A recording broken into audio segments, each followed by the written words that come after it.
April ni som pakua lai lamdan ni le mini som nga bor velania tuna hian Rajiv Gandhi Stadium Mualpui an Omeka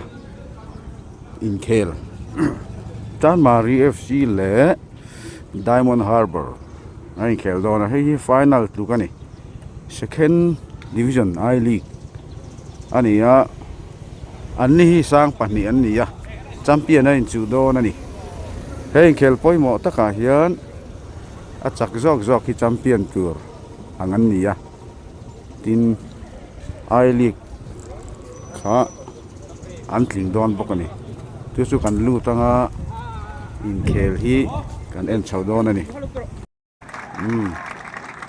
gar thuma hian in khel tang tur ania hei chi bai zo an chi bai me ka dar thuma match khel tang tur ania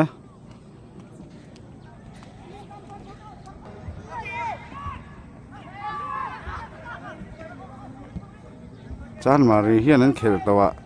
hemi Diamond Harbour hi an hne lo ve a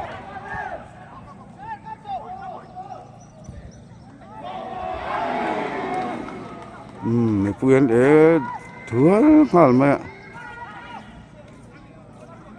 buro hi sang don hemi ten khel hi an tang hal at don ni hi chum dum na jon chum dum chu tam vak lo he lam chu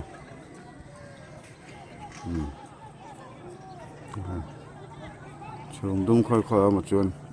he lam hi cha dewa nên sẽ bao cả lắm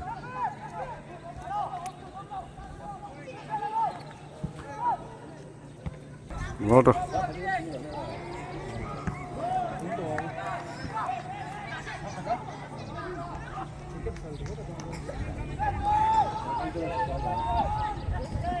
anh nhìn khel hi chẳng ngal ắt mày nè nó thì hoa lùi bọc à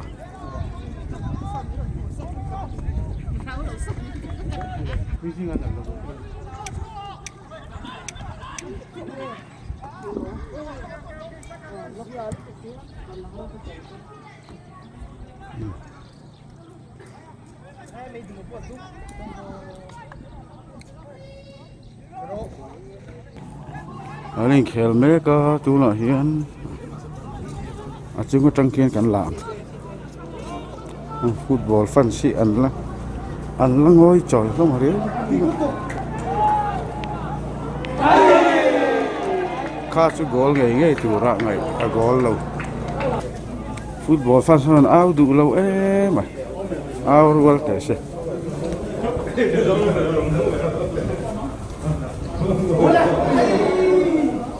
chung là khen chung là trăng khen cảnh đó là về nghe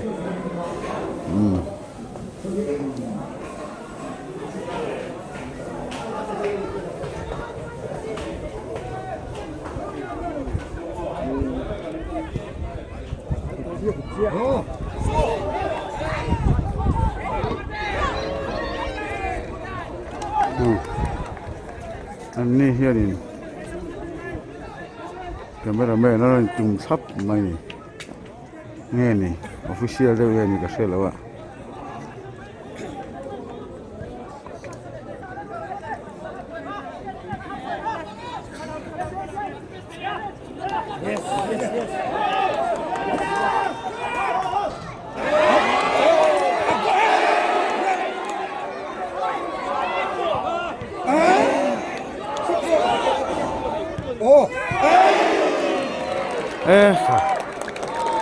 sao chứ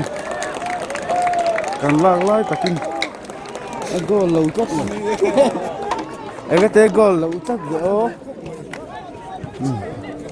football fancy là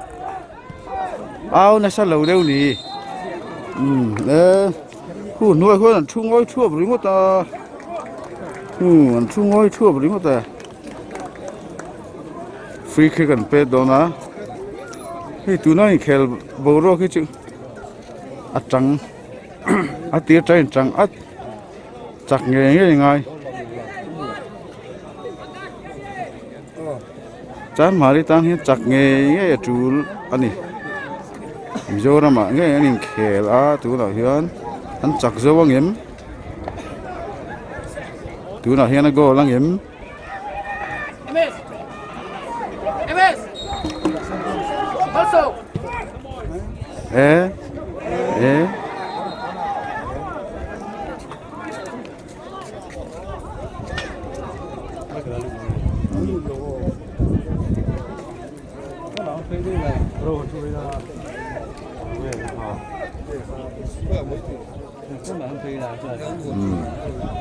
football fan san nom nữa rồi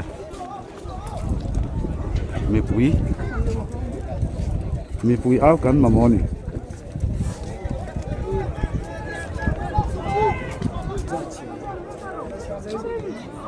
anh đi chua năm hùng nọ gần ena đi hile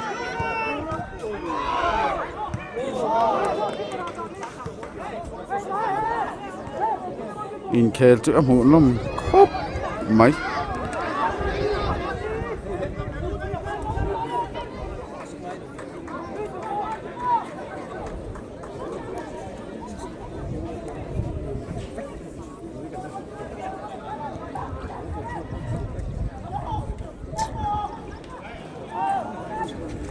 Diamond Harbour hi an hne a tur sia an hne thayang em MS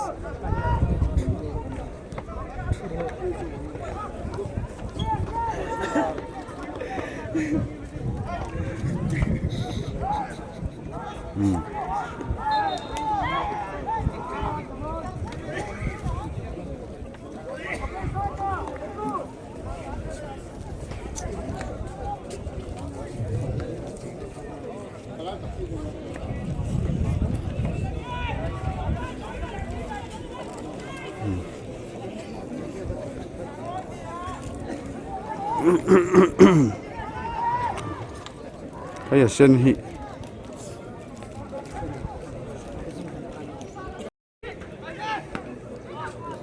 Diamond Harbour hi a sen hi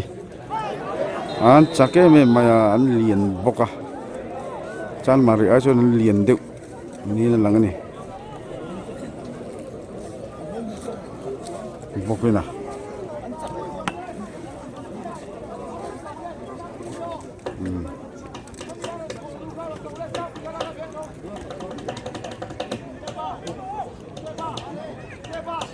free kick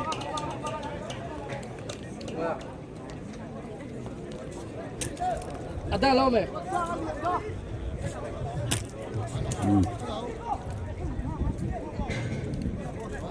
goal là om lo ai goal lo con vây sấy này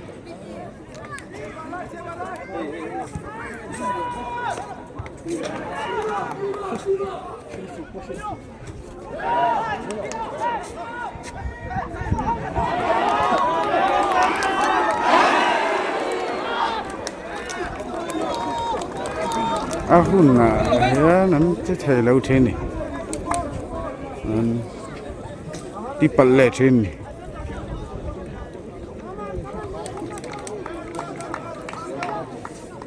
Chanmari chance tha se mai ni chin pa halan ne ya go ki par khala save thai mai box ya china khan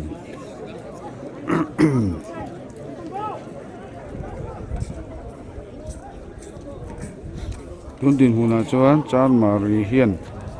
chan san la nei tha jok an la nei la om jok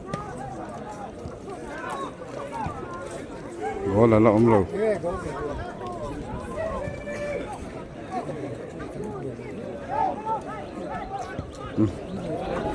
e khai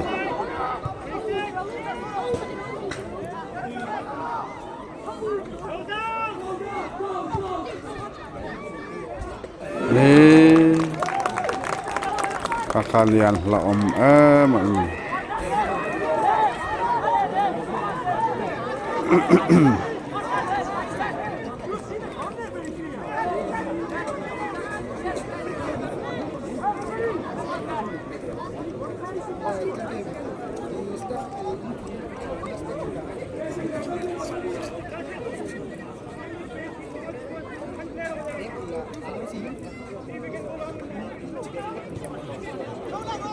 Ê.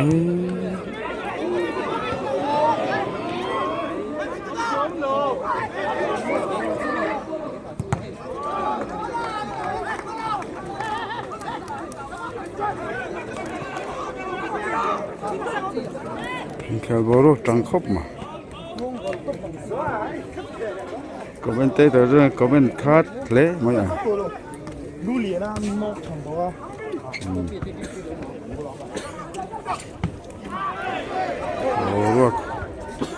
bố rồi sáng thế này cái này hiền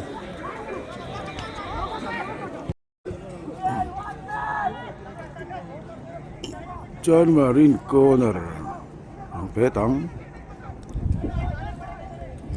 pet go tiểu thầy lắm em mà sẽ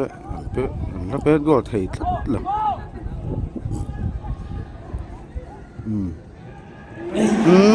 là go lâu lẹ ta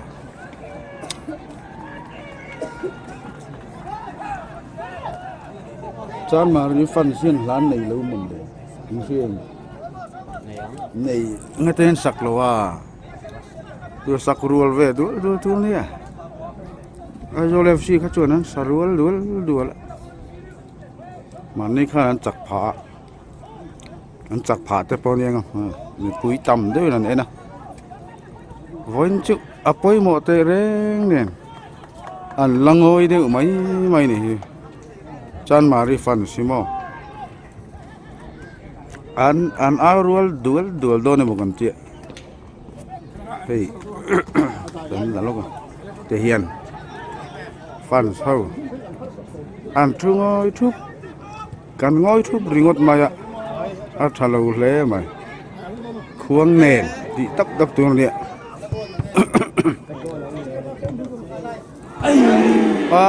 บานาเปรเลตาตัวน่ะฮันบานาเปรเล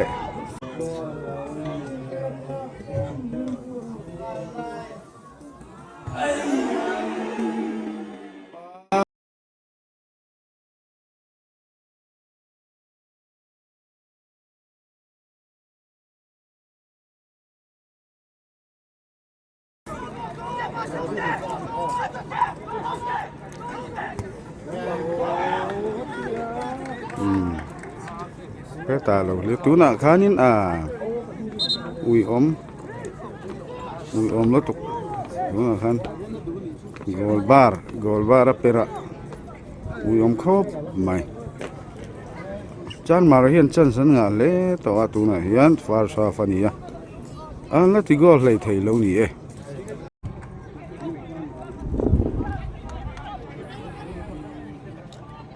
sen khu Diamond Harbour anh kêu phim khu resort không mà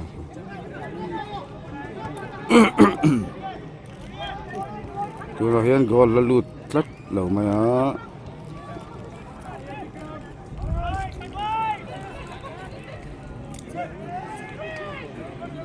Chanmari hiện chân anh này dịu to mà sẽ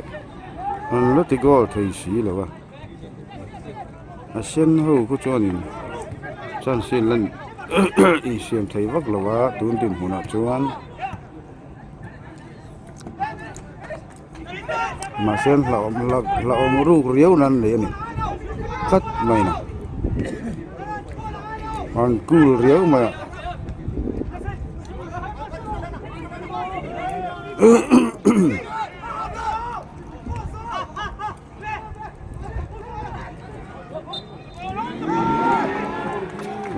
Refrain fall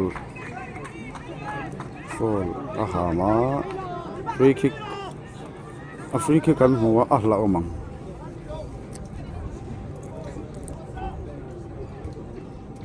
te doni en tak anu oleh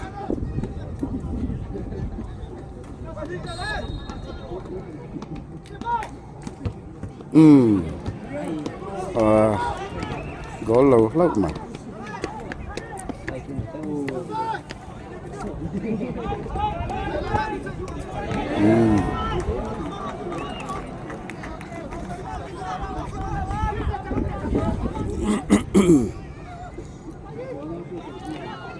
Chanmari hiện ăn thùn có tầng ăn thùn là ngay nè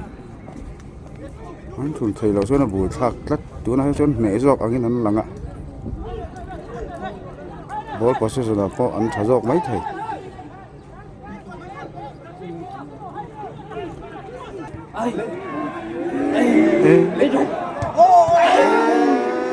kakak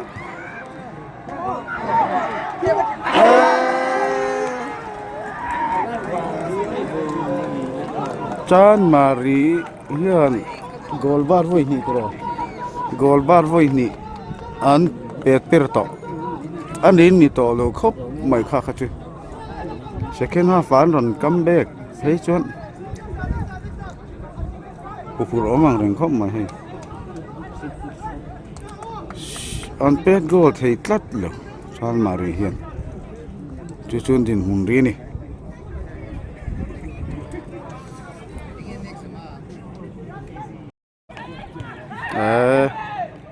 free kick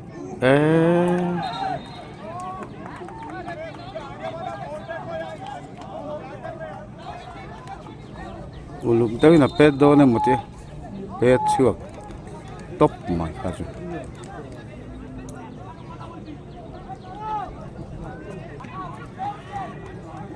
Chanmari ko na ran mua di goal tak ba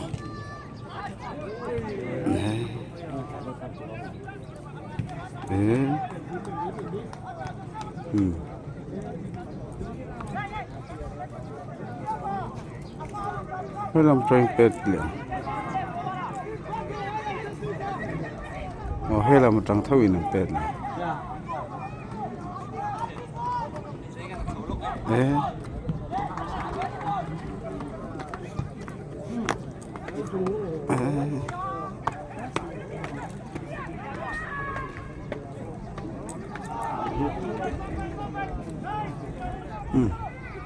Là ông lệ ta vắt lựu tất cả.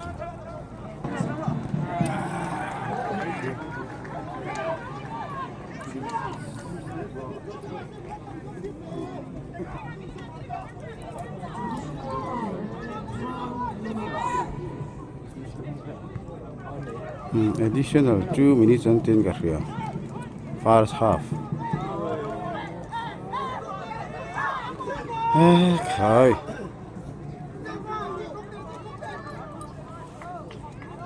Chanmari is very unlucky. Ganti don. Goal sa sana te reng an thun tlat lo first half.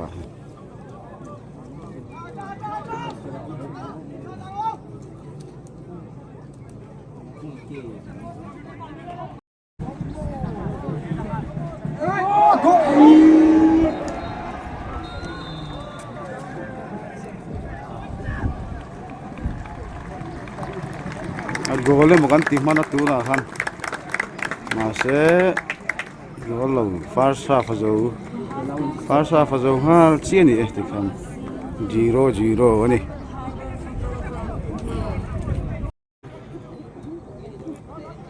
second half an tan teu chia tu na kan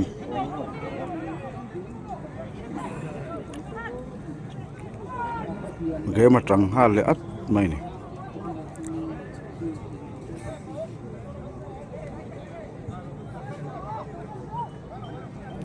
Chanmari hian second half hian pet goal theng em sen ho hian in ai ru nei takin khel chho to do na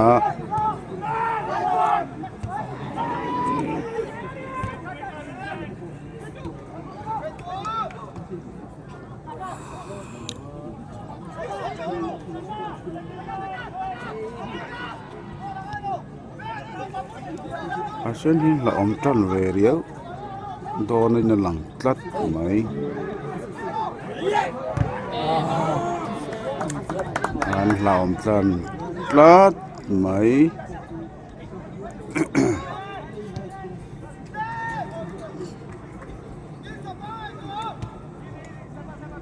Diamond Harbour cô là rắn mua go tắc mà go lò tắc mà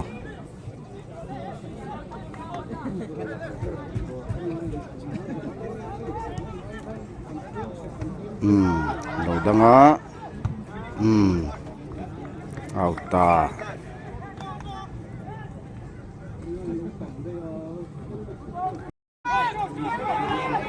เงี้ยหนังcross ball ผมโดนใครเนี่ยเส้นพวกมันจะรังเลยลัดไหมโอ้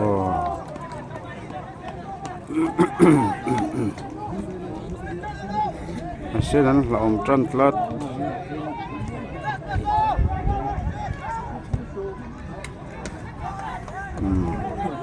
shoot all the way later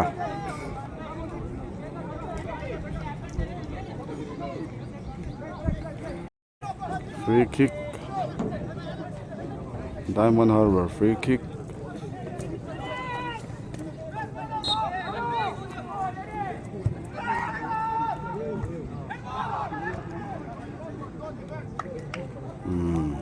goal lâu lẹ lâu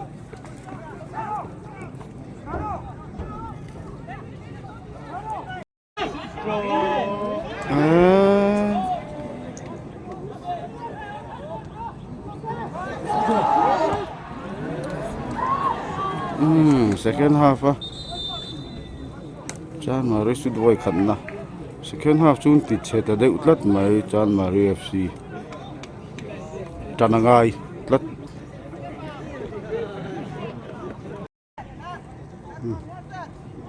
hi diamond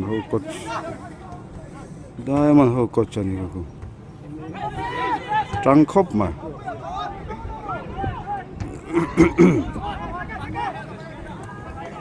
phải là mà Chanmari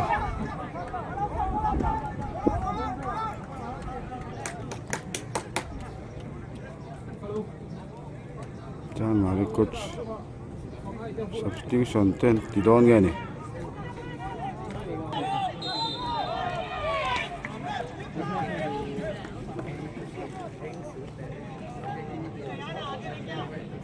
tu nó han lòng khóc mà fall lâu mà goal trip này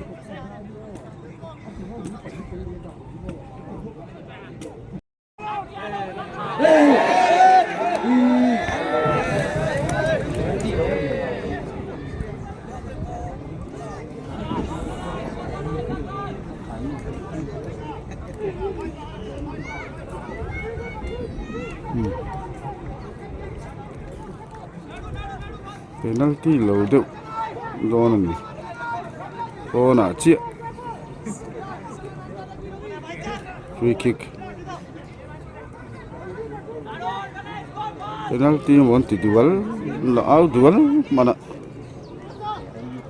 sẽ pon là mà nỉ mẹ là ắt tiêu lẽ mày này khóc mày riêng chung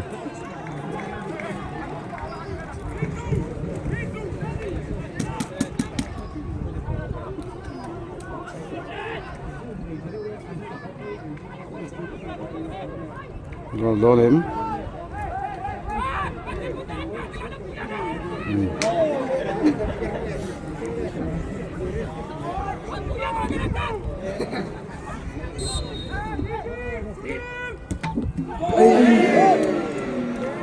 PHU chef thả bóc cái này PHU chef thả bóc này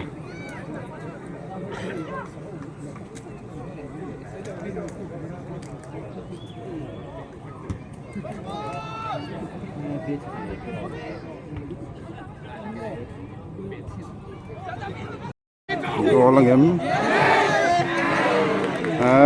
khả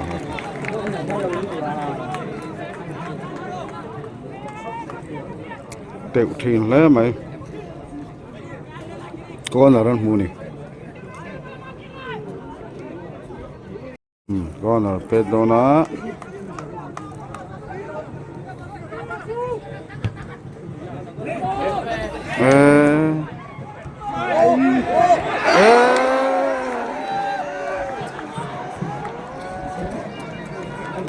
nị sari chứ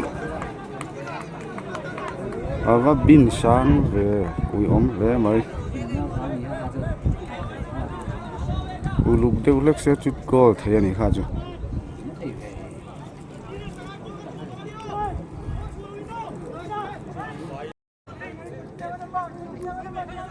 player substitute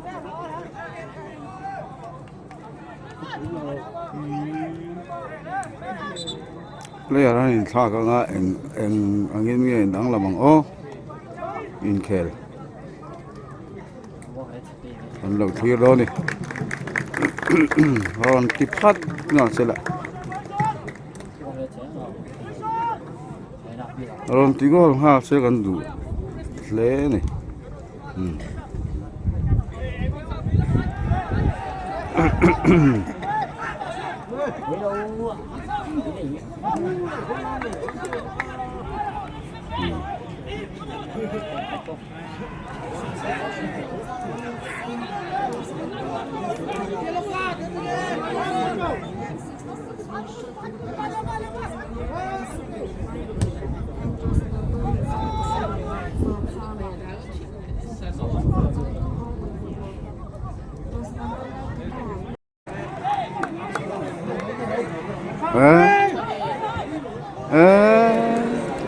ka chu goalkeeper fakna ni koi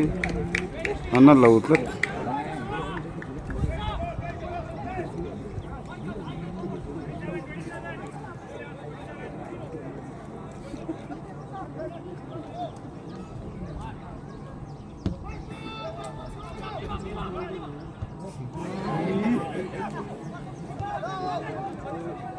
le lam hian ti goal thu tang he o sen lam hian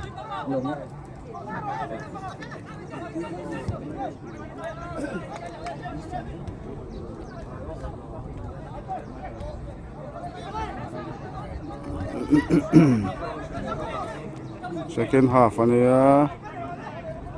duty laman la all le mai khu 0-0 lanian duty zone lak thu le mai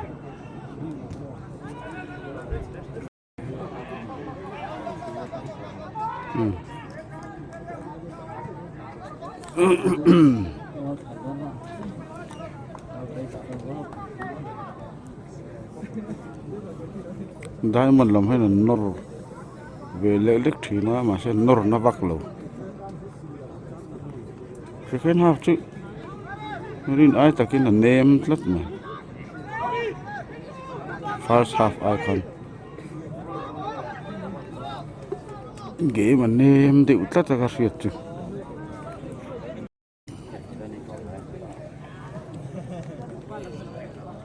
là chưa có chú hậu thì cần lúc này tắm về khóc máy sẽ khiến hai phầnito á anh chú về được nuôi mày hay mà sẽ phần làm xuống bên trên lầu tắt phần làm bên trên lầu coi chứ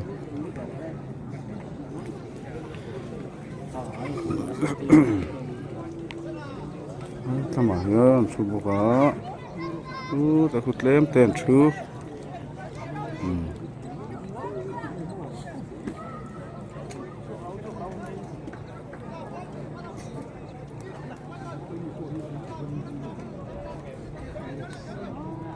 nói con chú luôn bốc à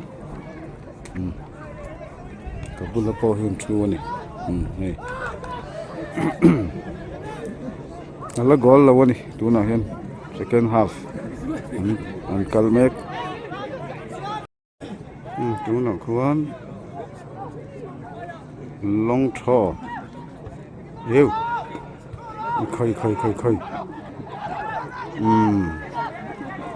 man lâu mày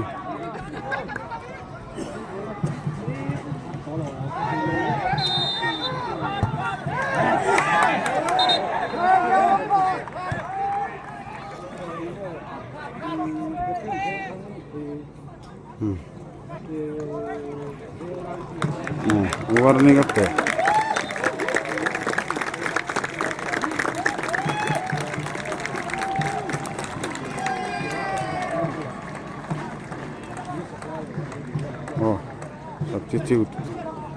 substitute siama oh lian pui lu ta palian alu teh eng tak ang mo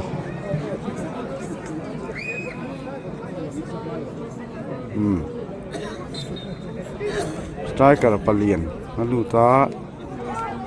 aso tang yam kan lo thir je lang ball pe ngal top mai ula khai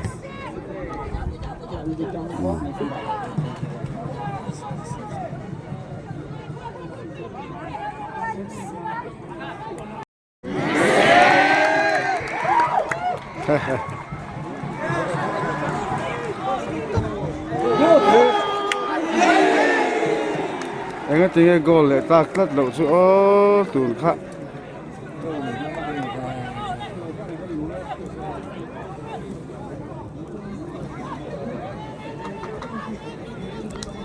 anh tự truyền véo mấy sai cả palian là khu lụt to anh liên chăn vậy đợi chú này anh chết thật tệ chứ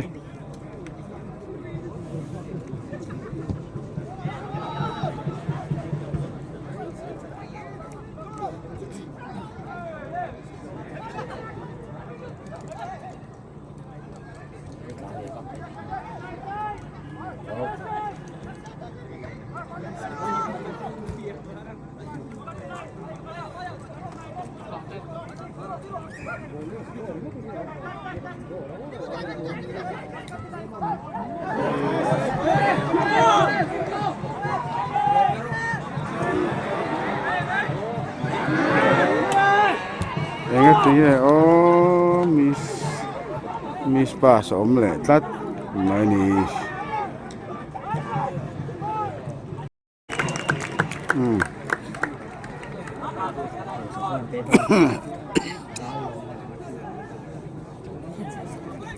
free kick kan hua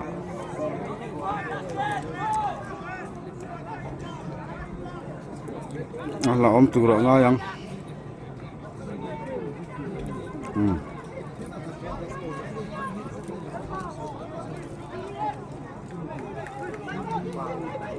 tiếng tặc tiếng mà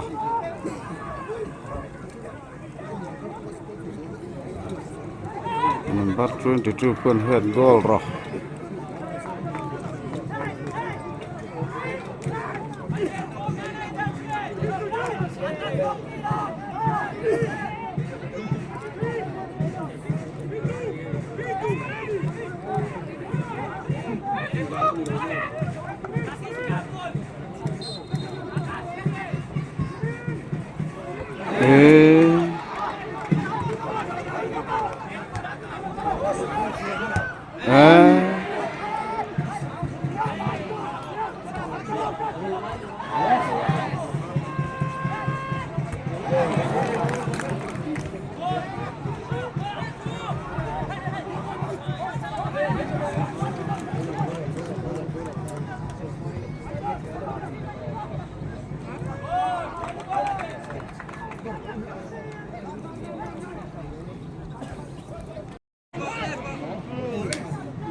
Iya nih kakak.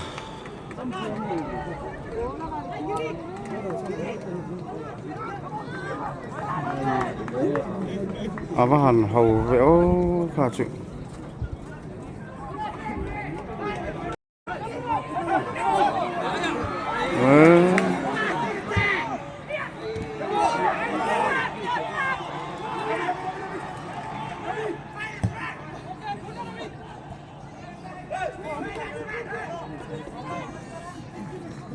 Mặc lê mà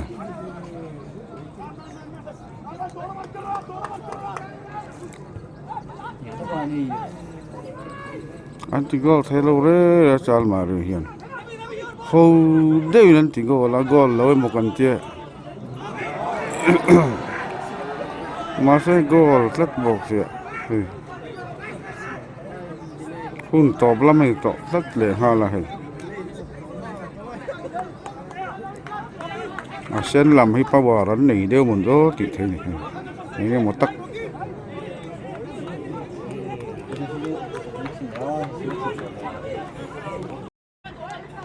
hun top lắm anh là những điều thọ đó hay Diamond Harbour hiện hầu đều là tí go là 1-0 in man suy lát mà goal đang phá hầu tụ nó mi khá goalkeeper khá over confidence again khá tiền khăn lâu đều lát mà lâu safe tắc chỉ khá safe lát lâu mấy này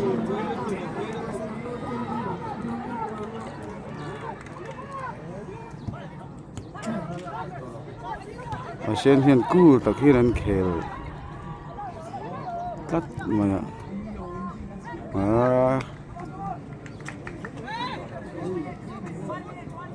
shoot thế game cái túi là hiền con là rắn hù lệ ha rắn chỉ con lệ thấy chưa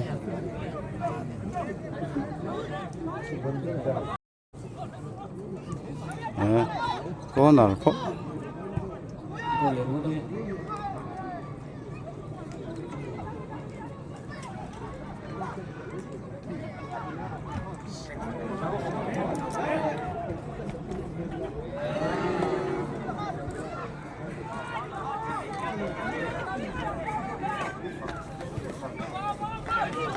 top zone lắm ạ. Diamond chết khá rồi mà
Chanmari hiền in goal ban goal ban với hiền pet pil chú là mà lụt lâu về chỉ có cho nên chân chân ngã chú lâu có chuyện này nữa mà sẽ tuôn đình huna cho anh huna top trap đó sen hiền Diamond Harbour hiền in hầu đều nên tí goal là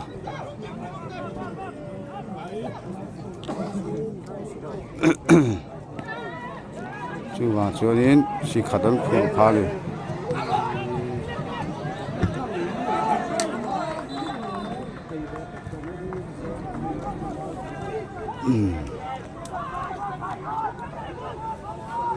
anh chắc lâu mới thấy nè chắc lâu thầy ạ đi hùn nó làm ta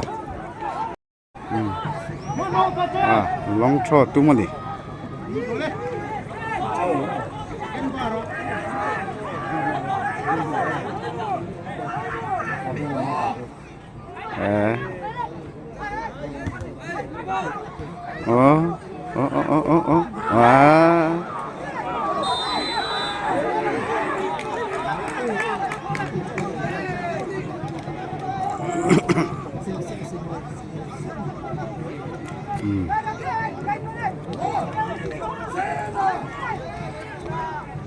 chance for hẳn mà xem thì goal lấy thầy thì là ha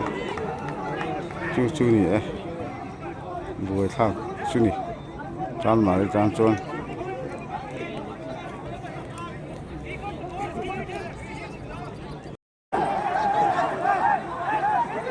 bố nó sáng về tàu đeo này buổi thang lắm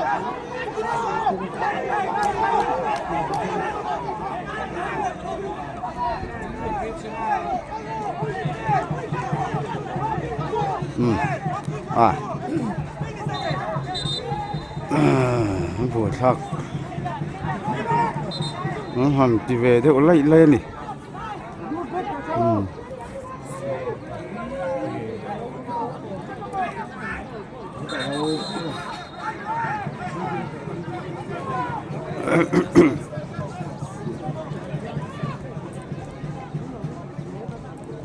tiếng gõ thầy bác sĩ lâu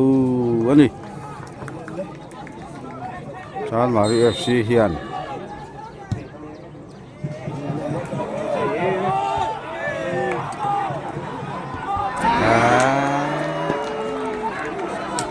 thế là lệ bốc xía và hậu em thì nó hay ngày hen fastball hin chẳng thầy bốc xí lâu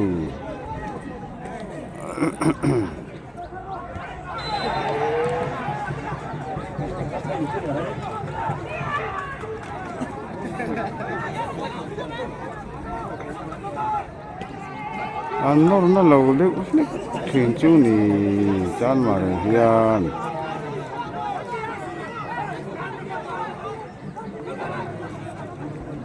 long cho anh tỷ lệ đó nó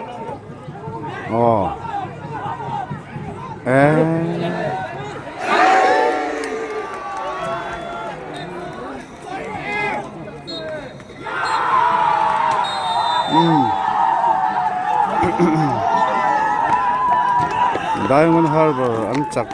rất mấy Diamond Harbour anh chặt cả champion po anh mới hiền champion po anh này shot down này thì khan amar chú Chanmari hiền chân sẵn đó nè anh next match tour hi anh nè chuan anh rất lăng về thế nhỉ ai liệt kèo turin amar chú champion tắc hết chứ anh Diamond Harbour hi anh champion darin ome Diamond Harbour hi anh nè thấy thốt lâu này hi voi thum anh khéo to anh là nè lâu vét anh chú chun din muốn anh ai goal dan khá mặc mấy này trên này khá goal hậu lúc cả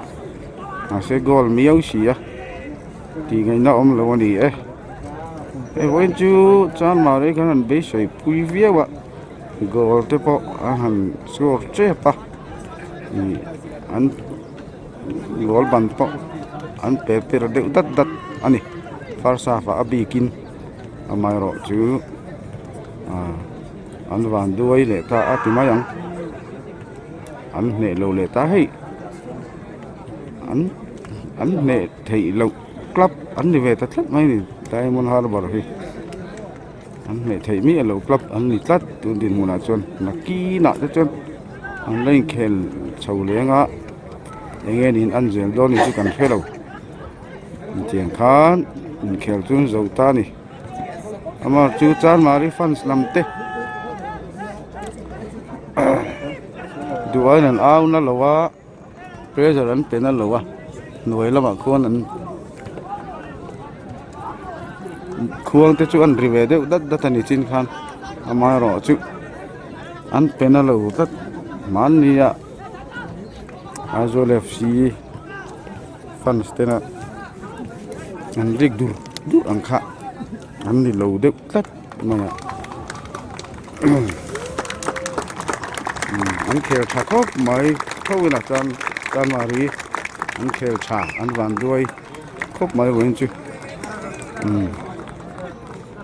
an ni hi an khel chang changa ti mai ang pressure nei vak lo ni ani an khel chang changa ku deu nan khela an chak tat mai ni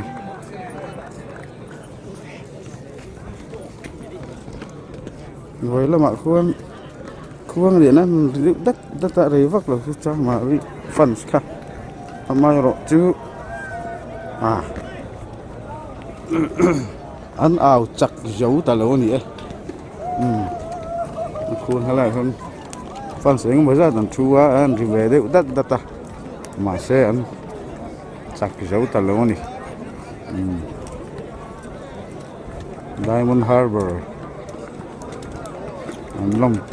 lom pui lâu thầy cả lỗ nị chứ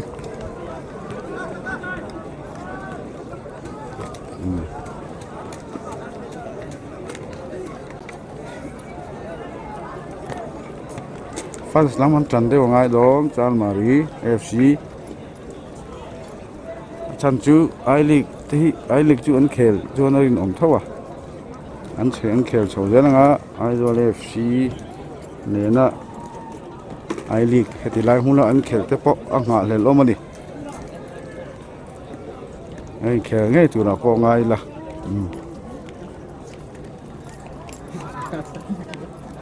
tiền khá với anh tiền hùn chú nè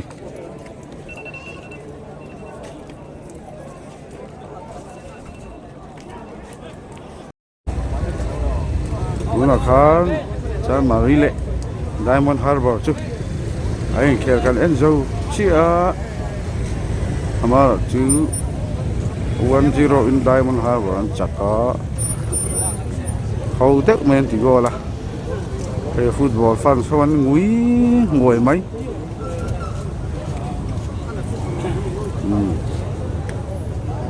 anh CHAK tắt lâu nhỉ Chanmari FC fan số thế cắn lóm lâu lé mới vui chứ mà rõ chứ ai liệt chun khel thầy tụ rõ ngay là có club hi còn chặt sâu mà sẽ Chanmari hiện ăn khel gầy chứ bé sầy phốt mấy lá trắng anh tin muốn ăn gì á đây cần stadium về nhỉ giờ ra mà cần stadium về cần stadium trả về nhỉ